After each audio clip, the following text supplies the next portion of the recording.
Vincent Alva will not be good at all the time. Pranab Mukherjee ಅದೊಂದು ನನಗೆ ಸಿಕ್ಕಿದಂತಹ ಅದ್ಭುತವಾದಂತಹ ಭಾಗ್ಯ ಅಂತ ಹೇಳಿ. ಹೆಂಡತಿಯೊಂದಿಗೆ ಮಾತಾಡಿ ಗೆದ್ದಂತಹ ಗಂಡನನ್ನು ಯಾರು ತೋರಿಸ್ತಾರೆ. ಶಿಕ್ಷಕರನ್ನ ರೂಪಿಸುವುದು ಶಿಕ್ಷಣ ಅಲ್ಲ, ಶಿಕ್ಷಕರನ್ನ ರೂಪಿಸುವುದು ತರಗತಿ. ಶಿಕ್ಷಕರನ್ನ ರೂಪಿಸುವಂಥದ್ದು ತರಗತಿಯ ಒಳಗೆ ಇದ್ದಂಥ ವಿದ್ಯಾರ್ಥಿಗಳು. ನನ್ನ ಫ್ಯಾಮಿಲಿಯ ಮೇಲೆ ನಾನು ಜೋಕ್ ಮಾಡಿದ್ದೇನೆ, ಆದ್ರೆ ಅದರಲ್ಲಿ ಏನು ಅಂಶ ಇದೆ. ಫ್ಯಾಮಿಲಿ ಪ್ಲಾನಿಂಗ್ ಅವರು ಬಂದದ್ದು 100ಕ್ಕೆ 100 ಸತ್ಯ. ಅವರ ಮಾತು ಒಂದು ಕೇಳಿದಿದ್ರೆ ನನಗೆ ಎಷ್ಟು ನಷ್ಟ ಆಗ್ತಿದೆ.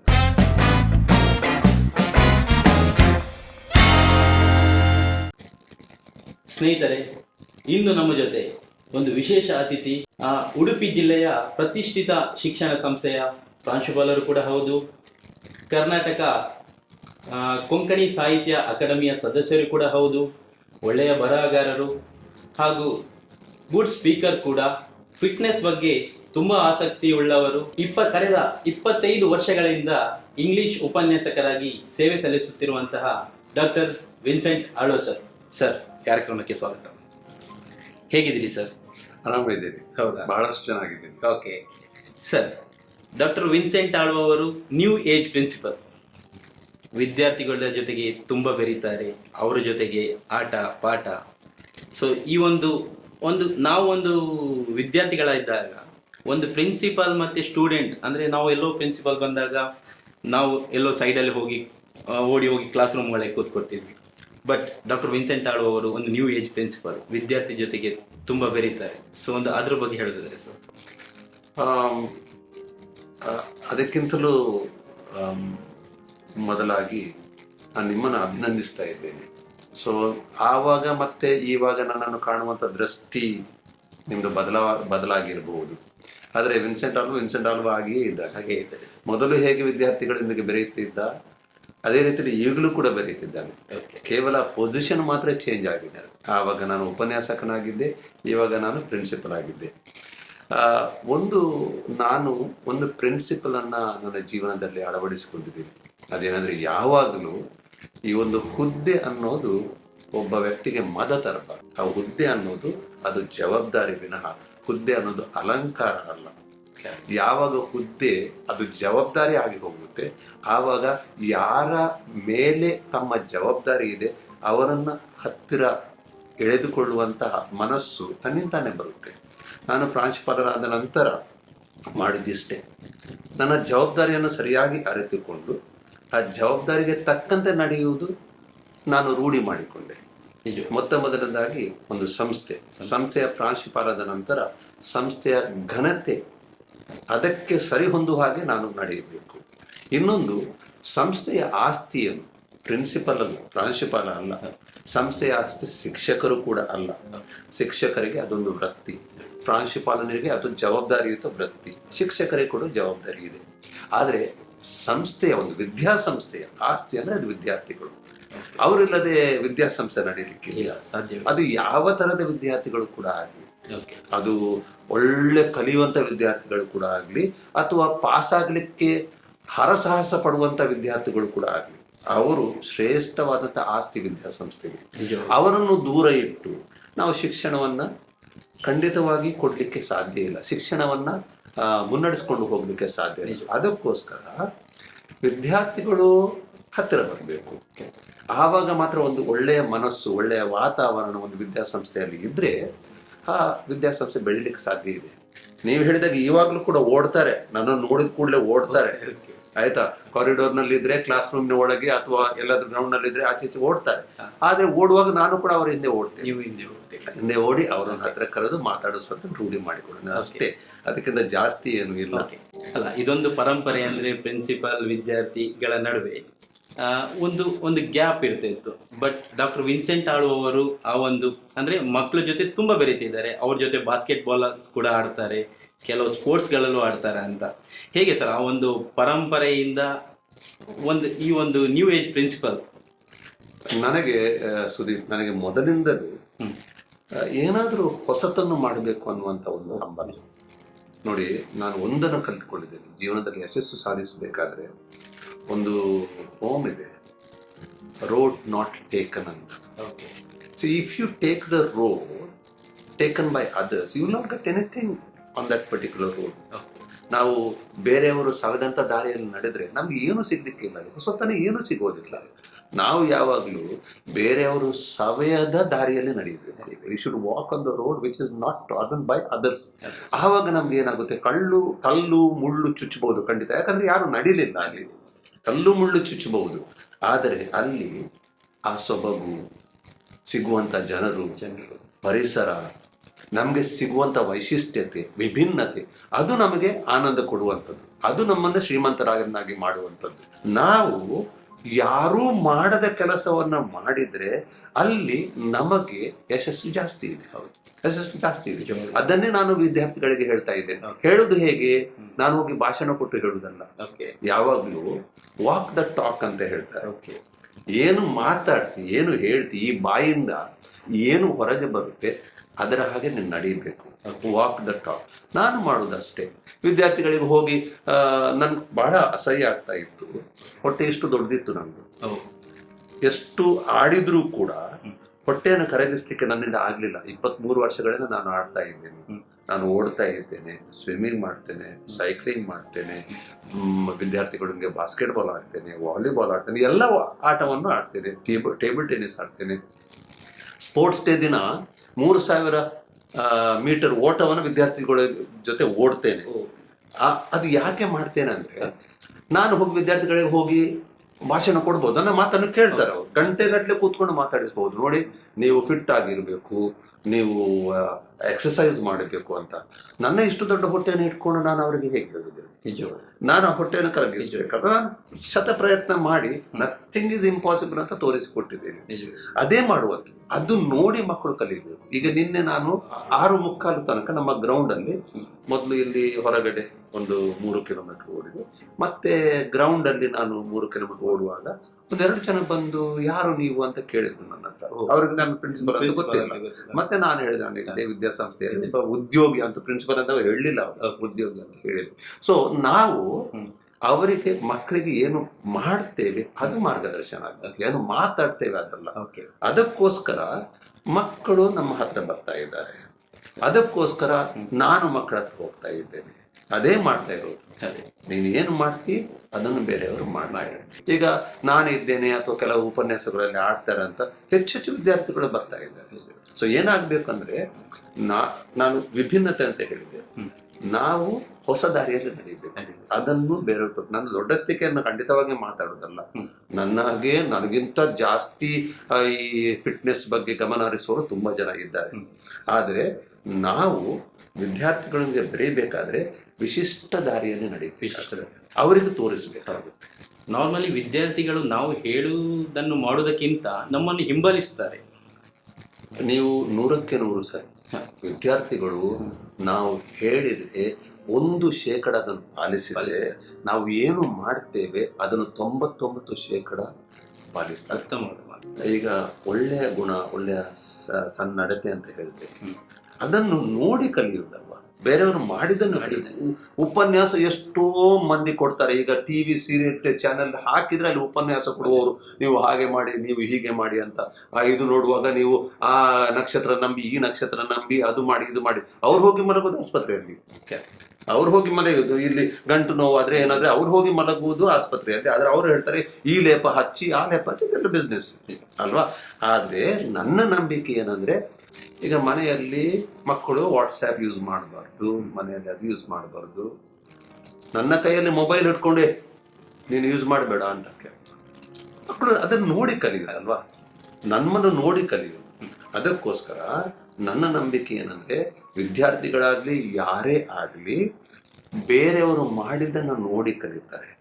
ಬೇರೆಯವರನ್ನ ಹಿಂಬಾಲಿಸುವುದಲ್ಲ, ಅದರಲ್ಲಿ ಒಳ್ಳೆ ನೋಡಿ, ಒಬ್ಬ ವ್ಯಕ್ತಿ ಯಾವಾಗಲೂ ಒಳ್ಳೇದಿರ್ಲಿಕ್ಕೆ ಸಾಧ್ಯನೇ ಇಲ್ಲ. ಈಗ ನೀವು ವಿನ್ಸೆಂಟ್ ಆಲ್ವಾ ಅಂತ ಹೇಳ್ತೀವಿ, Vincent Alva will not be good at all the time. ಅವನಲ್ಲಿಯೂ ಕೂಡ ಏನಾದ್ರೂ ಒಂದು ಕುಂದುಕೊರತೆ ಇದ್ದೇ ಇದೆ. ಈಗ ದೊಡ್ಡತನ ಎಲ್ಲಿದೆ? ಆ ಒಳ್ಳೆಯದ್ರಲ್ಲಿ ಏನಿದೆ ಅದನ್ನು ನನಗೆ ಪಾಲಿಸ್ಲಿಕ್ಕೆ ಆಗ್ತದ, ನನ್ನ ಜೀವನದಲ್ಲಿ ಅಳವಡಿಸಲಿಕ್ಕೆ ಆಗ್ತದ, ಅದು ದೊಡ್ಡತನ. ಹೌದು. ಆದ್ದರಿಂದ ಹಿಂಬಾಲಿಸುವುದಲ್ಲ, ಒಳ್ಳೆತನವನ್ನ ನಾವು ಪಾಲಿಸುವುದು, ಅದನ್ನ ನಮ್ಮ ಜೀವನದಲ್ಲಿ ಅಳವಡಿಸುವುದೇ ಶ್ರೇಷ್ಠತೆ ಅಂತ ಹೇಳಲಿಕ್ಕೆ ಇಷ್ಟಪಡ್ತೇನೆ. ಬೇರೆಯವರನ್ನು ಬದಲಾವಣೆ ಮಾಡುವ ಮೊದಲು ಸ್ವತಃ ಮೊದಲು ನಾವು ನಮ್ಮಲ್ಲಿ ಬದಲಾವಣೆ ಬಂದರೆ ನಾವು ಇನ್ನೊಬ್ಬರನ್ನು ಬದಲಾವಣೆ ಮಾಡಬೇಕಂತ ಸತ್ಯ. ಸರ್ ಇಲ್ಲ ಇದ್ರೆ ಸಾಧ್ಯ ಇಲ್ಲ. ಓಕೆ ಸರ್ ಅವರ ಮಾತಲ್ಲಿ ತುಂಬಾ ಫಿಟ್ನೆಸ್ ಬಗ್ಗೆ ತುಂಬಾ ಆಸಕ್ತಿ ಹೊಂದಿದ್ದೀರಾ ಅಂತ ಕೇಳಿದೆ. ಹೇಗಿರುತ್ತೆ ಸರ್ ನಿಮ್ಮ ದಿನಚರಿ? ಈ ಒಂದು ನಾನು ಒಬ್ಬ ಅದರ ಬಗ್ಗೆ ಸ್ವಲ್ಪ ಹುಚ್ಚುತನ ನನ್ನಲ್ಲಿ ಇದೆ. ಓಕೆ ಸ್ವಲ್ಪ ಹುಚ್ಚುತನ ನನ್ನಲ್ಲಿ ಇದೆ. ಯಾಕಂದ್ರೆ ಹಗಲು ರಾತ್ರಿ ಅಂತ ನಾನು ನೋಡೋದಿಲ್ಲ. ಕೆಲವೊಮ್ಮೆ ನಾನು 4 ಗಂಟೆಗೆ ಎದ್ದು ಸೈಕ್ಲಿಂಗ್ ಹೋದದ್ದು ಕೂಡ ಇದೆ. ಓಕೆ ಕೆಲವೊಮ್ಮೆ ರಾತ್ರಿ 11 ಗಂಟೆಗೆ ಹೋಗಿ 4 ಗಂಟೆಗೆ ವಾಪಸ್ ಬಂದದ್ದು ಕೂಡ ಇದೆ. ಕೆಲವೊಮ್ಮೆ ಸಾಯಂಕಾಲ ನಿನ್ನೆ ಅಲ್ಲ ಮೊನ್ನೆ ನಾನು ಸಾಯಂಕಾಲ 4:15 ಹೊರಟು ವಾಪಸ್ ಮನೆಗೆ ಬರುವಾಗ 9:30 ಆಗಿದೆ. ಅದು ಎಲ್ಲಿ ಹಾಗೆ ಅಂತ ಇಲ್ಲ. ನನ್ನ ದಿನಚರಿ ನಿರ್ದಿಷ್ಟವಾದಂಥ ದಿನಚರಿ ಒಂದು 5-5:30 ಆರಂಭ ಆಗುತ್ತೆ.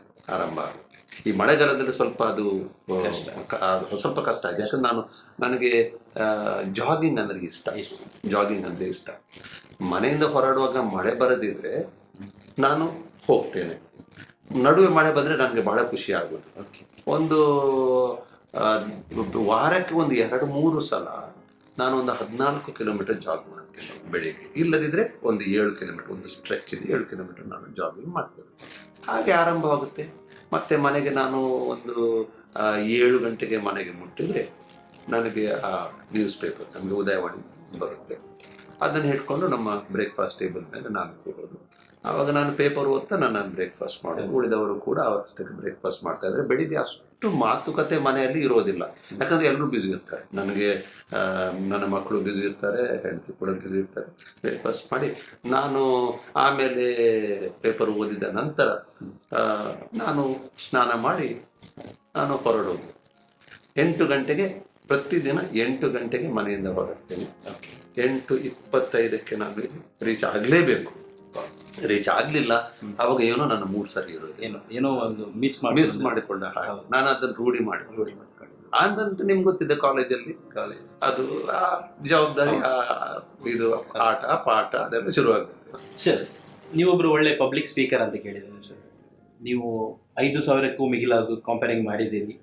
ಅದರಲ್ಲಿ ಒಂದು ಡಾಕ್ಟರ್ BR ಶೆಟ್ಟಿ ಅವರ ಒಂದು ಕಾರ್ಯಕ್ರಮಕ್ಕೆ ನಮ್ದು ಮಾಜಿ ರಾಷ್ಟ್ರಪತಿ ಪ್ರಣಬ್ ಮುಖರ್ಜಿ ಅವರು ಭಾಗವಹಿಸ್ತಾರೆ. ಆ ಒಂದು ಕಾರ್ಯಕ್ರಮದ ಅನುಭವ ಹೇಗಿತ್ತು ಸರ್? ಸುದೀಪ್, ನಿಮ್ಮ ಪ್ರಶ್ನೆಯಲ್ಲಿ ಒಂದು ಪ್ರಶ್ನೆಯಲ್ಲಿ 3 ಪ್ರಶ್ನೆಗಳನ್ನು ನಾನು ಕಂಡುಕೊಳ್ತಾ ಇದ್ದೀನಿ. ಈ ಮೊದಲು ನಾನು ಕಾರ್ಯಕ್ರಮ ನಿರೂಪಣೆಯ ಬಗ್ಗೆ ಮಾತಾಡಲಿಕ್ಕೆ ಇಷ್ಟಪಡ್ತೇನೆ.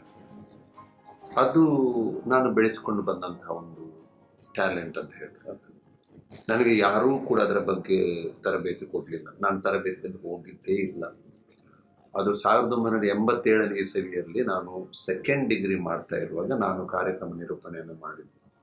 ಅದು ಏನೂ ಅನುಭವ ಇಲ್ಲದೆ ಒಂದು ಮದುವೆಯ, ನಮ್ಮ ಕ್ರಿಶ್ಚಿಯನ್ ವೆಡ್ಡಿಂಗ್, ಅದರ ಕಾರ್ಯಕ್ರಮ ನಿರೂಪಣೆಯನ್ನು ಮಾಡಿದ್ದೆ. ಆವಾಗ ಸರಿಯಾದ ಪ್ಯಾಂಟ್ಸ್ ಶರ್ಟ್ ಕೂಡ ನನ್ನ ಹತ್ರ ಇರಲಿಲ್ಲ ಹಾಕ್ಕೊಳ್ಳಿಕ್ಕೆ.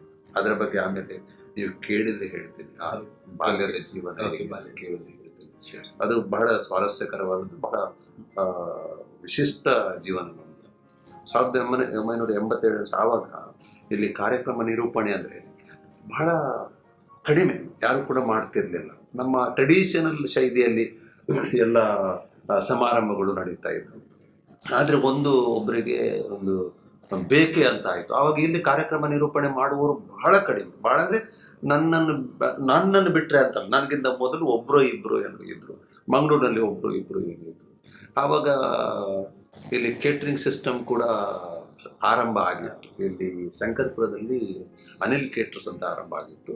ಅವ್ರಿಗೆ ಏನೋ ನಾನು ಮಾತಾಡ್ತೇನೆ ಅಂತ ಅವ್ರಿಗೆ ಗೊತ್ತಿತ್ತು. ಯಾಕಂದರೆ ಆ ಸಮಯದಲ್ಲಿ ಶಂಕರ್ಪುರದಲ್ಲಿ ಆದಂತಹ ಭಾಷಣ ಸ್ಪರ್ಧೆಯಲ್ಲಿ, ಅದು ಮಂಗಳೂರು ಮಟ್ಟದ ಭಾಷಣ ಸ್ಪರ್ಧೆ, ನನಗೆ ಪ್ರಥಮ ಬಹುಮಾನ ಸಿಕ್ಕಿದ್ದು. ಅದನ್ನು ಮಾತಾಡಿದ್ದು ಅವ್ರು ನೋಡಿದ್ರು.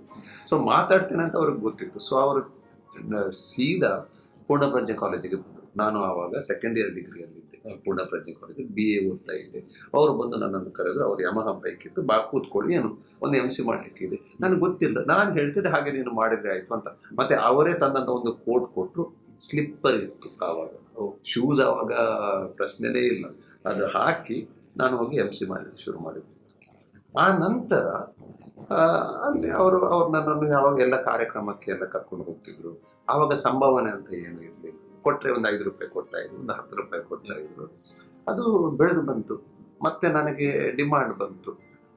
50 ರೂಪಾಯಿ ಇದ್ದದ್ದು 100 ರೂಪಾಯಿ ಆಯಿತು, 100 ರೂಪಾಯಿ ಇದ್ದದ್ದು 500 ರೂಪಾಯಿ ಆಯಿತು, 500 ರೂಪಾಯಿ ಇದ್ದದ್ದು 1,000 ರೂಪಾಯಿ ಆಯಿತು, 1,000 ರೂಪಾಯಿ ಇದ್ದದ್ದು 2,000 ಆಯಿತು, 5,000 ಆಯಿತು, 10,000 ಆಯಿತು. ಮತ್ತು ಎಷ್ಟಕ್ಕೆ ಬಂದು ಮುಟ್ಟಿದೆ ಅಂತ ನಾನು ಇವತ್ತು ಹೇಳಲಿಕ್ಕೆ ಇಷ್ಟಪಡ್ತೇನೆ. ಹಾಗೆ ಕಾರ್ಯಕ್ರಮ ನಿರೂಪಣೆ ನೀವು ಹೇಳಿದಾಗ ನಾನು ಲೆಕ್ಕ ಹಿಡಿಲಿಲ್ಲ, ಒಂದು 30 ವರ್ಷ ಈಗ ನಾನು ಕಾರ್ಯಕ್ರಮ ನಿರೂಪಣೆ ಮಾಡ್ತಾ ಇಲ್ಲ. ಏನೋ ದೊಡ್ಡ ಕಾರ್ಯಕ್ರಮ ಇದೆ, ನನ್ನ ಅಗತ್ಯ ಇದೆ ಅಂತ ಹೇಳಿದ್ರೆ, ಈಗ BR ಶೆಟ್ಟಿ ಅವರ ಕಾರ್ಯಕ್ರಮ ಇದು, ಅದು ನನ್ನ ಅಗತ್ಯ ಇದೆ ಅಂತ ಅವ್ರು ಮಾಡ್ಕೊಂಡು ನನ್ನನ್ನು ಕರೆದು ಅಂತಹ ಕಾರ್ಯಕ್ರಮ ನಿರೂಪಣೆ ಮಾಡ್ಲಿಕ್ಕೆ ಹೋಗ್ತೇನೆ ವಿನ ಈ ಸಭೆ ಸಮಾರಂಭಗಳ ಕಾರ್ಯಕ್ರಮವನ್ನು ನಿರೂಪಣೆ ಮಾಡ್ಲಿಕ್ಕೆ ಈಗ ಹೋಗ್ತಾ ಇಲ್ಲ. 2017 ಜನವರಿ 1ಕ್ಕೆ ನಾನು ಅದನ್ನು ನಿಲ್ಲಿಸಿದ್ದೇನೆ. 1987ನೇ ಇಸವಿಯಿಂದ 2017 30 ವರ್ಷ ಸತತವಾಗಿ ನಾನು ಸಭೆ ಸಮಾರಂಭಗಳ ಕಾರ್ಯಕ್ರಮ ನಿರೂಪಣೆಯನ್ನು ಮಾಡಿದ್ದೇನೆ. ಬಹಳಷ್ಟು ಸಾಧನೆಯನ್ನು ಮಾಡಿದ್ದೇನೆ. ಈಗ ತುಂಬಾ ಜನ ಹೇಳ್ತಾ ಇದ್ದಾರೆ ಇದು ಆರ್ಥಿಕ ಲಾಭ. ಖಂಡಿತ ಆರ್ಥಿಕ ಲಾಭ ಕೂಡ ಅದರಲ್ಲಿ. ಯಾಕಂದ್ರೆ ನಾವು ಸಂಭಾವನೆ ತಕೊಂಡೆ ಕಾರ್ಯಕ್ರಮ ಅದ್ರ ಜೊತೆ ಎಷ್ಟೋ ಆರ್ಥಿಕ ಲಾಭ ಇಲ್ಲದೆ ಕೂಡ ಸಂಭಾವನೆ ತಕೊಂಡದೇ ಕೂಡ ನಾವು ಮಾಡಿದ್ದು ಇದೆ. ನಮ್ಮ ಶಿಕ್ಷಣದ ಜೊತೆ ಸರಿಯಾದ ಆಲೋಚನೆಗಳು ಮನಸ್ಸಿನಲ್ಲಿ ಇದ್ದು ಕಾರ್ಯಕ್ರಮ ನಿರೂಪಣೆಯನ್ನು ಮಾಡಿದ್ವಿ. ಇನ್ನೊಂದು ಮಾತುಗಾರಿಕೆಯ ಬಗ್ಗೆ. ಈ ಮಾತುಗಾರಿಕೆಯ ಬಗ್ಗೆ ನಾನು ಫಸ್ಟ್ ಮಾತಾಡಿದ್ದು 7ನೇ ಕ್ಲಾಸಿನಲ್ಲಿ ಸ್ವಾತಂತ್ರ್ಯ ದಿನಾಚರಣೆಯ ಒಂದು ಭಾಷಣ ಮಾಡಿದ್ದು.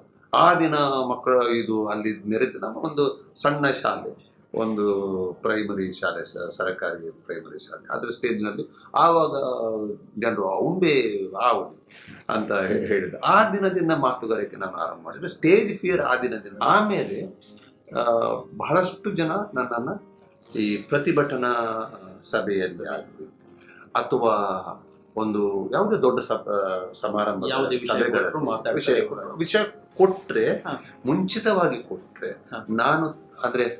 ನಾನು ಯಾವ್ದು ವಿಷಯ ಕೊಟ್ರೆ ಇಮಿಡಿಯೇಟ್ಲಿ ಮಾತಾಡ್ಲಿಕ್ಕೆ ನನಗೆ ಧೈರ್ಯ ಇಲ್ಲ. ಇವತ್ತಿಗೂ ಕೂಡ ಧೈರ್ಯ ಇಲ್ಲ. ಯಾಕಂದ್ರೆ ನಾನು ಮಾತಾಡೋದು ನನಗೆ ಜವಾಬ್ದಾರಿ ಇದೆ. ಸುಳ್ಳನ್ನು ನಾನು ಹೇಳಬಾರ್ದು, ಸುಳ್ಳು ಅಂಕಿಅಂಶಗಳನ್ನು ನಾನು ಕೊಡಬಾರ್ದು, ಸುಳ್ಳು ವಿವರಗಳನ್ನು ನಾನು ಕೊಡಬಾರ್ದು. ಅದು ನನ್ನ ಒಬ್ಬ ಮಾತುಗಾರರಿಗೆ ಆ ಒಂದು ಗುಡ್ ಪಬ್ಲಿಕ್ ಸ್ಪೀಕರ್ ಯಾವಾಗಲೂ ಖಂಡಿತವಾಗಿ. ಯಾಕಂದ್ರೆ ಅವ್ರು ಹೇಳಿದ್ದನ್ನು ಜನರು ನಂಬ್ತಾರೆ. ಅವರು ಹೇಳಿದ್ದನ್ನ ಇನ್ನೊಮ್ಮೆ ಕೋಟ್ ಮಾಡ್ತಾರೆ. ಸರಿಯಾಗಿದ್ದದನ್ನ ಸರಿಯಾಗಿ ಹೇಳಿದ್ರೆ ಕೋಟ್ ಮಾಡಿದ್ರೆ ಪರವಾಗಿಲ್ಲ. ಆದ್ರೆ ಆ ಮಾತುಗಾರ ಏನೂ ಅರಿಯದೆ ತಿಳಿಯದೆ ವಿಶ್ಲೇಷಣೆ ಮಾಡದೆ ತಪ್ಪು ಮಾಹಿತಿಯನ್ನು ಕೊಟ್ರೆ ಆ ತಪ್ಪು ಮಾಹಿತಿ ಸಾವಿರಾರು ಜನರಿಗೆ ಹೋಗಿ ಏನಾದರೂ ಅನಾಹುತ ಆಗುವಂತ ಸಾಧ್ಯತೆಗಳು ಇವೆ. ನನಗೆ ಈಗ ಕೊಂಕಣಿ, ಇಂಗ್ಲಿಷ್, ಕನ್ನಡ ಈ 3 ಭಾಷೆಗಳನ್ನು ನಾನು ನಿರರ್ಗಳವಾಗಿ ಮಾತಾಡಬಲ್ಲೆ. ಹಿಂದಿ ಬೇರೆ ಭಾಷೆ. ಹಿಂದಿ ನನಗೆ ಗೊತ್ತು, ಆದ್ರೆ ಮಾತಾಡ್ಲಿಕ್ಕೆ ಕಷ್ಟ ಆಗ್ತದೆ. ಅದೊಂದು ಕಲಿಬೇಕು ಅಂತ ಒಂದು ಆಸೆ. ಹಿಂದಿಯಲ್ಲಿ ಕೂಡ ಮಾತಾಡಬೇಕು ಅಂತ ಆಸೆ ಇದೆ. ಯಾಕಂದ್ರೆ ಹಿಂದಿ ಅನ್ನೋದು ಬಹಳ ಒಂದು ಶ್ರೇಷ್ಠವಾದ ಭಾಷೆ. ಇನ್ನೊಂದು ಪ್ರಶ್ನೆ, ಈ ನಿರೂಪಕನ ಕಾರ್ಯಕ್ರಮ ನಿರ್ವಹಣೆ ಮಾಡಿದ ಪ್ರಣವ್ ಮುಖರ್ಜಿ, ಅದೊಂದು ನನಗೆ ಸಿಕ್ಕಿದಂತಹ ಅದ್ಭುತವಾದಂತಹ ಭಾಗ್ಯ ಅಂತ ಹೇಳಲಿಕ್ಕೆ ಇಷ್ಟಪಡ್ತೇನೆ. ಯಾಕಂದ್ರೆ ಅಷ್ಟು ದೊಡ್ಡ ವ್ಯಕ್ತಿ ಉಡುಪಿಗೆ ಬರುವಾಗ ನನ್ನನ್ನ ಈ ಒಬ್ಬ ಕಾರ್ಯನಿರ್ವಾಹಕನಾಗಿ ಅವರು ನನ್ನನ್ನು ನಿಯೋಜಿಸಿದ್ರು, ನೇಮಕ ಮಾಡಿದ್ರು. ಅದಕ್ಕಿಂತ ದೊಡ್ಡ ಭಾಗ್ಯ ನನಗೆ. ಅದು ನನ್ನ ಆ ಉತ್ತುಂಗಕ್ಕೆ ಏರಿದಾಗ ಅದೊಂದು ಮುಕ್ಕುಟದ ಮೇಲೆ ಒಂದು ಮಣಿ ಇರ್ತದಲ್ಲ, ಅದೇ ಶಿರೋಮಣಿ ಅಂತ ಏನು ಹೇಳ್ತಾರೆ, ಹಾಗೆ ಆಗ್ತಾ ಇದೆ. ಅದು ಅದರ ಬಗ್ಗೆ ಬಹಳ ಹೆಮ್ಮೆ ಆಗ್ತಾ ಇದೆ. ಈಗ ಮನೆ ವಿಷಯ ತಗೊಂಡ್ರೆ, ಮನೆಯಲ್ಲಿ ಯಾರು ಒಳ್ಳೆ ಸ್ಪೀಕರ್, ಅವ್ರು ಒಳ್ಳೆ ಲಿಸ್ನರ್ ಯಾರು ಸರ್? ಮನೆ ಅಂದ್ರೆ ಗಂಡ ಹೆಂಡತಿಯೊಂದಿಗೆ ಮಾತಾಡಿ ಗೆದ್ದಂತಹ ಗಂಡನನ್ನು ಯಾರು ತೋರಿಸ್ತಾರೆ? ನಿಮ್ಗೆ ಮದುವೆ ಆಗಿದೆಯಾ? ಹೊಸ ರೀಸೆಂಟ್ ಆಗಿ. ಹಾಗಾದ್ರೆ ಇನ್ನು ಮುಂದೆ ನಿಮ್ಗೆ ಗೊತ್ತಾಗುತ್ತೆ. ನೀವು ನನ್ ಗೊತ್ತಿರ ಇದನ್ನ ಜನತೆಗೆ ತಿಳಿಸ್ತೀರ ಅಂತ ಒಂದು ವೇಳೆ ಯಾರಾದ್ರೂ ಇದ್ರೆ ನನ್ನ ಹತ್ರ ಹೇಳಿ. ಆದ್ರೂ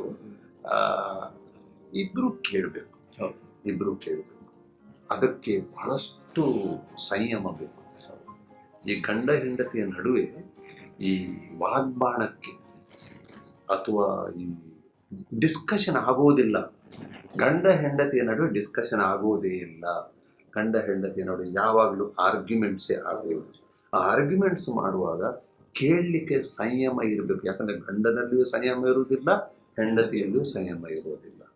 ಆದರೆ ನಮ್ಮ ಮನೆಯಲ್ಲಿ ನಾನು ಕಾಲೇಜ್ನಲ್ಲಿ ಮಾತಾಡ್ತೇನಲ್ವಾ, ಅದರಿಂದ ಮನೆಯಲ್ಲಿ ನಾನು ಹೆಂಡತಿ ಬಿಟ್ಟು ಕೊಡ್ತೇನೆ ಮಾತಾಡ್ತೇನೆ. ಯಾಕಂದ್ರೆ ನಾನು ಕಾಲೇಜಲ್ಲಿ ಮಾತಾಡಿ ಸಾಕಾಗುತ್ತೆ ಮನೆಯಲ್ಲಿ. ಆದ್ರೂ ಕೂಡ ನಮ್ಮ ಮನೆಯಲ್ಲಿ ಈವನ್ ಅವರು ಕೂಡ ಒಂದು ಸಂಸ್ಥೆಯ ಪ್ರಾಂಶುಪಾಲರಾಗಿದ್ರು, ಶಿಕ್ಷಕಿಯಾಗಿದ್ರು, ಪ್ರಾಂಶುಪಾಲರಾಗಿದ್ರು. ನಮ್ಮ ಮನೆಯಲ್ಲಿ ನಾವು ಆದಷ್ಟು ಮಟ್ಟಿಗೆ ಡಿಸ್ಕಷನ್ ಮಾಡಲಿಕ್ಕೆ ಪ್ರಯತ್ನ ಮಾಡ್ತೇವೆ. ಮತ್ತೆ ಅದು ಕೊನೆ ಆಗೋದು ಆರ್ಗ್ಯುಮೆಂಟ್ ಅಲ್ಲಿ, either she should be right or I should be right. ಅದು ಡಿಸೈಡಿಂಗ್ ಏನು ಯಾರು ರೈಟ್ ಇಲ್ಲ. The best thing is to keep quiet and let the course go on. ನಮ್ದೊಂದು ಬಡ ಕೃಷಿಕ ಕುಟುಂಬ. ನಮ್ಮ ಅಪ್ಪ ಇಷ್ಟು ಅಂದ್ರೆ ಗದ್ದೆಯಲ್ಲಿ, ಅದು ನಿದ್ದೆ ಮಾಡಲಿಕ್ಕೆ ಮಾತ್ರ ಇಲ್ಲಿ ಬರುವಂಥದ್ದು, ಇಲ್ಲಿ ಮನೆಗೆ ಬರುವಂಥದ್ದು. ಗದ್ದೆಯಲ್ಲಿ ಶ್ರಮಪಟ್ಟು ಈ ಕೃಷಿ ಮಾಡಿ ನಮ್ಮನ್ನೆಲ್ಲ ಯಾರನ್ನೂ ಕೂಡ ಮನೆಯಲ್ಲಿ ಕೂರಿಸಲಿಲ್ಲ. ನನ್ನೊಂದಿಗೆ ನೀನು ಕೆಲಸ ಮಾಡಬೇಕು ಅಂತ ಯಾರನ್ನೂ ಕೂಡ ಮನೆಯಲ್ಲಿ ಕೂರಿಸಲು. ಮೊದಲು ಸ್ವಲ್ಪ ಕಡಿಮೆ ವಿದ್ಯಾಭ್ಯಾಸ, 7, 8 ಹಾಗೆ. ಆನಂತರ ಎಷ್ಟು ವಿದ್ಯಾಭ್ಯಾಸ ನಿಮಗೆ ಬೇಕು ಅಷ್ಟು ವಿದ್ಯಾಭ್ಯಾಸ ಮಾಡಿ, ಅವರೆಲ್ಲ ಹಣ ಇಲ್ಲದಿದ್ರು ಕೂಡ, ಅಪ್ಪನಲ್ಲಿ ಹಣ ಇಲ್ಲದಿದ್ರು ಕೂಡ ಬೇರೆಯವರ ಕಾಡಿ ಬೇಡಿ ತಂದು ನಮಗೆ ಕಲಿಸ್ತಾ ಇದ್ರು. ನಮ್ದು ಒಂದು ತುಂಬಿದ ಕುಟುಂಬ ಅಂತ ಹೇಳ್ತೇವಲ್ವ. ನನಗಂತೂ ಅವರು ನಾನು ಕಲಿಬೇಕಂತ ಬಹಳ ಆಸೆಯಿಂದ ನನ್ನನ್ನು ಮಂಗಳೂರಿಗೆ ಕಳಿಸಿ, ನಾನು 8ನೇ ಕ್ಲಾಸ್ನಿಂದ 2nd PUC ತನಕ ಮಂಗಳೂರಲ್ಲಿದೆ. ಅದು ಯಾಕೆ ಕಳಿಸಿದ, ಮನೆಯಲ್ಲಿ ಊಟ ಇರಲಿಲ್ಲ. ಒಂದು ಇಲ್ಲೇ ಇದ್ರೆ ವಿದ್ಯಾಭ್ಯಾಸ ಕೂಡ ಸಿಗ್ಲಿಕ್ಕಿಲ್ಲ ಅಂತ ಮಂಗಳೂರಿಗೆ ಒಂದು ಹಾಸ್ಟೆಲ್ಗೆ ಕಳಿಸಿ. ಯಾಕಂದ್ರೆ ಫ್ರೀ ಊಟ ಅಲ್ಲಿ, ನೀನು ಊಟ ಮಾಡು ಮಾರಾಯ ಅಂತ, ನೀನು ಪಾಠ ಓದು ಅಂತ ನನ್ನನ್ನು ಕಳಿಸಿದೆಲ್ಲ, ಊಟ ಮಾಡು ಮಾರಾಯ ಅಂತ. ಅಲ್ಲಿ ಊಟ ಜೊತೆಗೆ ಪಾಠ ಕೂಡ ಆಯಿತು. 2nd PUC ಅಲ್ಲಿ ಮುಗಿಸಿ ಪುನಃ ಮನೆಗೆ ವಾಪಸ್ ಬಂದೆ. ಆ ರೀತಿಯಲ್ಲಿ ನಮ್ಮ ಬಾಲ್ಯ ಜೀವನ ನಡೆದಿತ್ತು. ಆಮೇಲೆ ಒಬ್ಬರೊಬ್ಬರೇ ನನ್ನ ಅಕ್ಕ ಅಣ್ಣಂದಿರು ಮದುವೆ ಆಯಿತು, ಹೊರಗೆ ಹೋಗ್ಲಿಕ್ಕೆ ಶುರು ಮಾಡಿದ್ರು. ಅಂತ ಕಷ್ಟ, ಹಾಕ್ಕೊಳ್ಳಿಕ್ಕೆ ಸರಿಯಾದ ಬಟ್ಟೆ ಕೂಡ ಇಲ್ಲ. ಹೇಗೆ 12 ಗಂಟೆಗೆ ಎಲ್ಲಿಂದ ತರುವಂಥದ್ದು? ಸೊ ನನಗನ್ನಿಸ್ತದೆ, ಒಂದು 7ನೇ ಕ್ಲಾಸ್ನ ತನಕ ಗುಂಡಿ ಇದ್ದಂಥ ಶರ್ಟನ್ನು ಹಾಕಿದ್ದು ನನಗೆ ನೆನಪಿಲ್ಲ.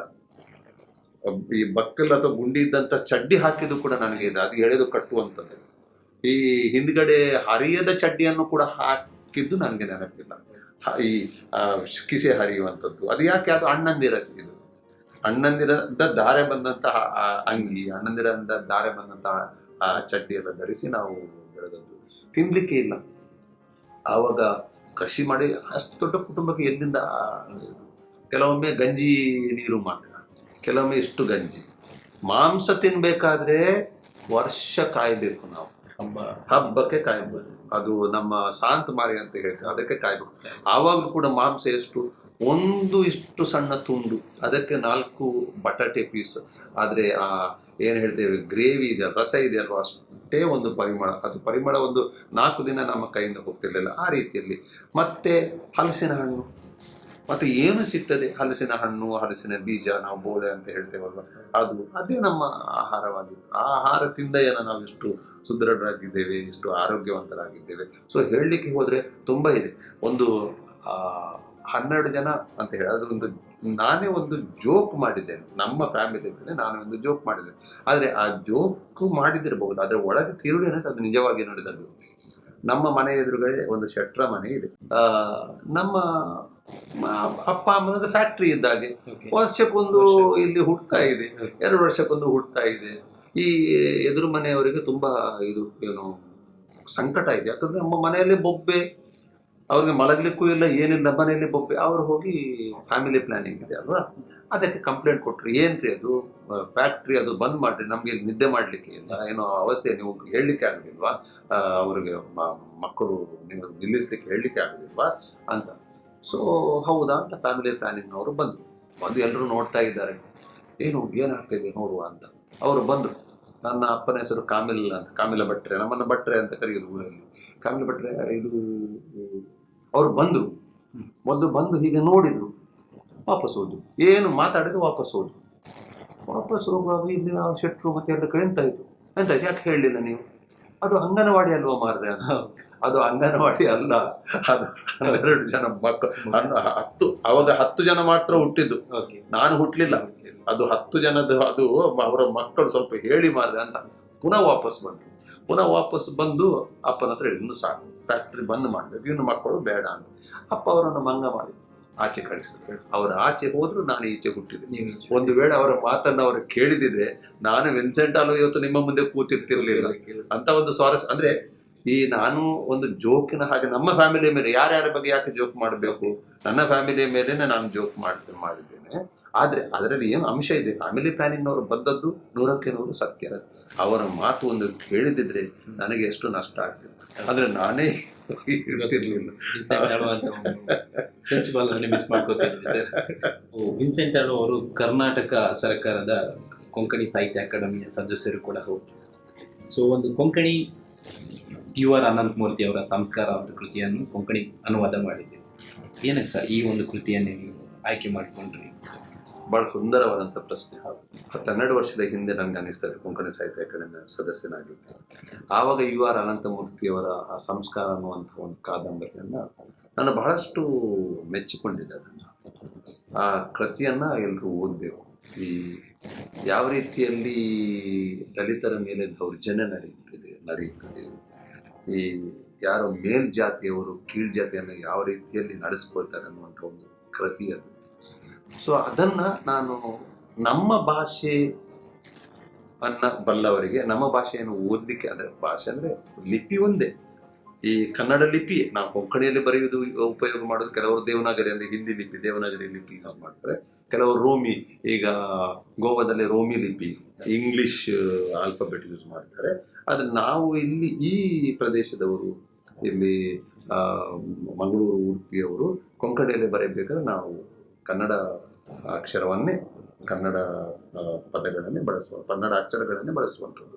ಸೊ ನಮ್ಮ ಈ ಭಾಷೆಯ ಜನರಿಗೆ ಇದು ಓದಲಿಕ್ಕೆ ಆಗಬೇಕಂದ್ರೆ ನಮ್ಮಲ್ಲಿ ಈ ಕನ್ನಡ ಓದುವವರೇ ಕಡಿಮೆ, ಈ ಕಥೋಲಿಕರಲ್ಲಿ ಕನ್ನಡ ಓದುವವರು ತುಂಬ ಕಡಿಮೆ. ಹೌದು, ನಾನು ಬಹಳ ವರ್ಷದ ಹಿಂದೆನೇ, ಒಂದು 12 ವರ್ಷದ ಹಿಂದೆನೇ ಕೊಂಕಣಿ ಸಾಹಿತ್ಯ ಅಕಾಡೆಮಿ ಸದಸ್ಯರಾಗಿದ್ದೆ.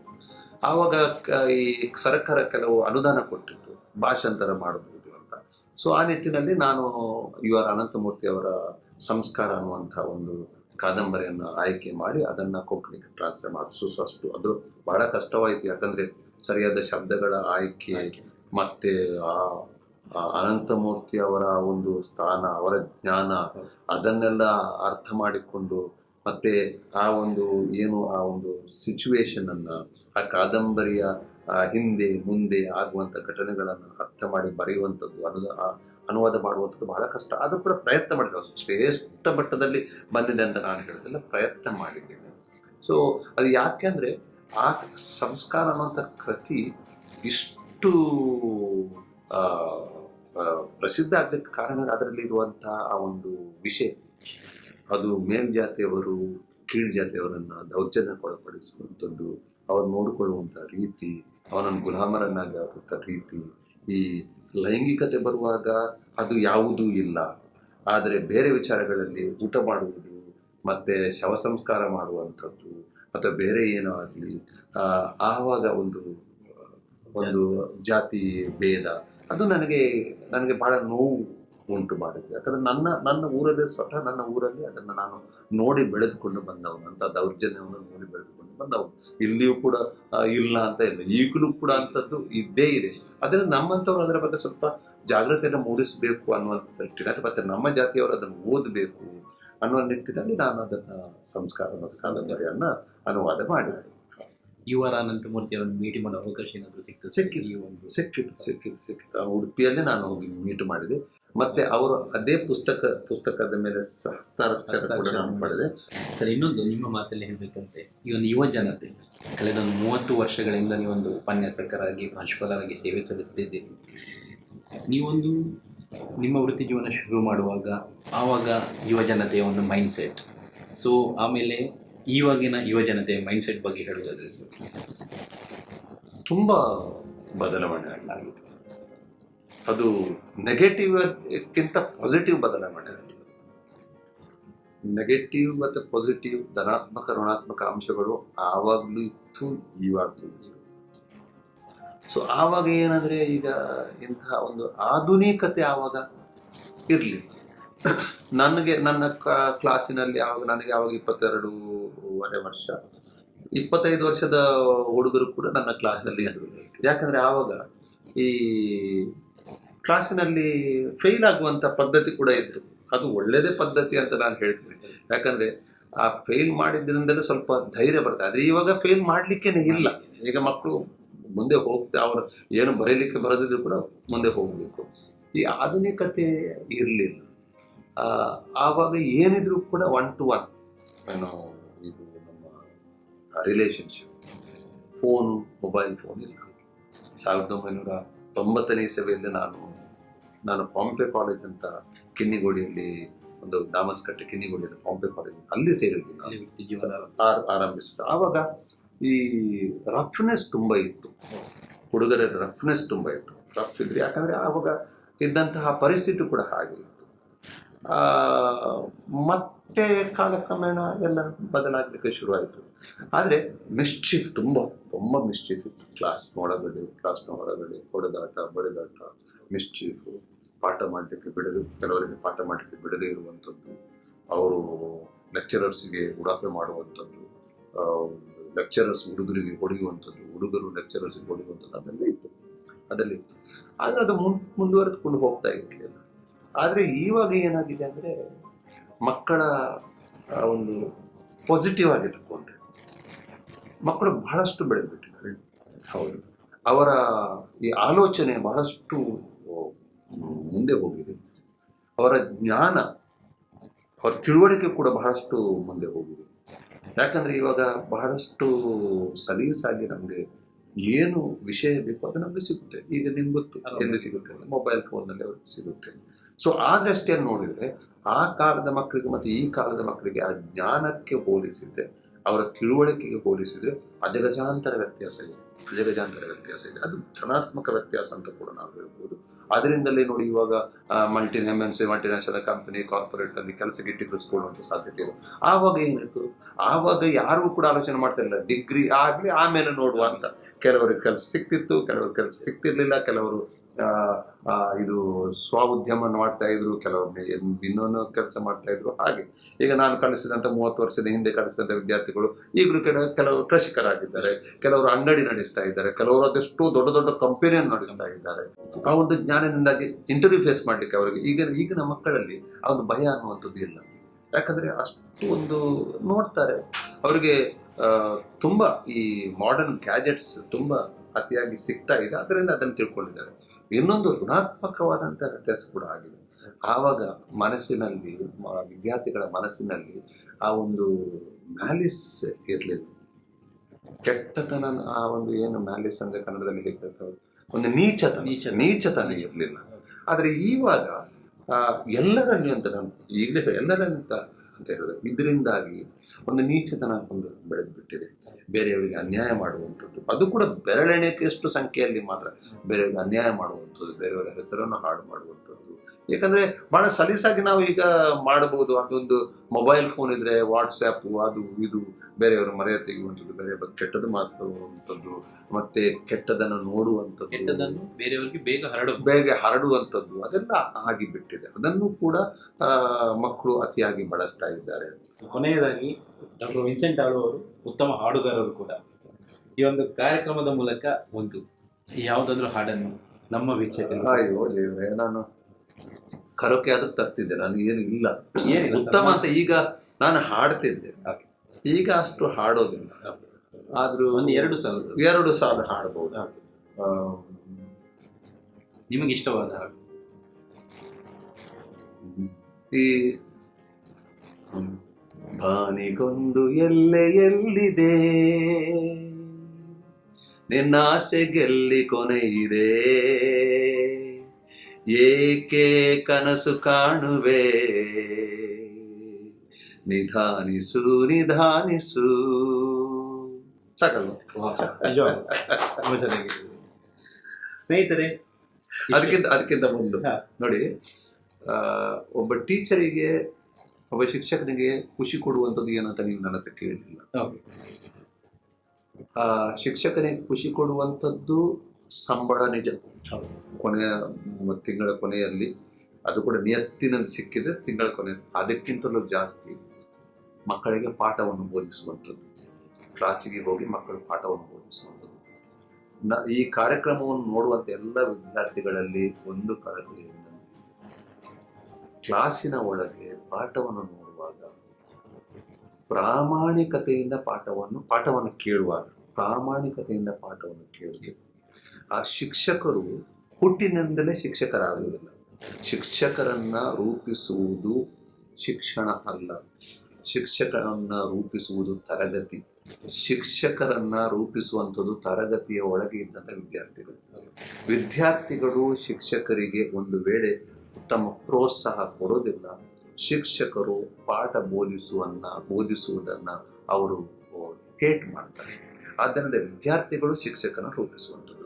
ಅದಕ್ಕಿಂತಲೂ ಜಾಸ್ತಿ ಶಿಕ್ಷಕರಿಗೆ ಖುಷಿ ಕೊಡುವಂಥದ್ದು ಹಳೆ ವಿದ್ಯಾರ್ಥಿಗಳು, ಅವರು ಕಲಿಸಿದ ವಿದ್ಯಾರ್ಥಿಗಳು ಒಂದು ಉನ್ನತ ಒಂದು ಜೀವನ ವ್ಯವಸ್ಥೆಯಲ್ಲಿ ಇದ್ದಾರೆ, ಯಶಸ್ಸನ್ನು ಕಂಡಿದ್ದಾರೆ. ಅಂಥದ್ದು ತುಂಬಾ ಖುಷಿ ಕೊಡ್ತದೆ.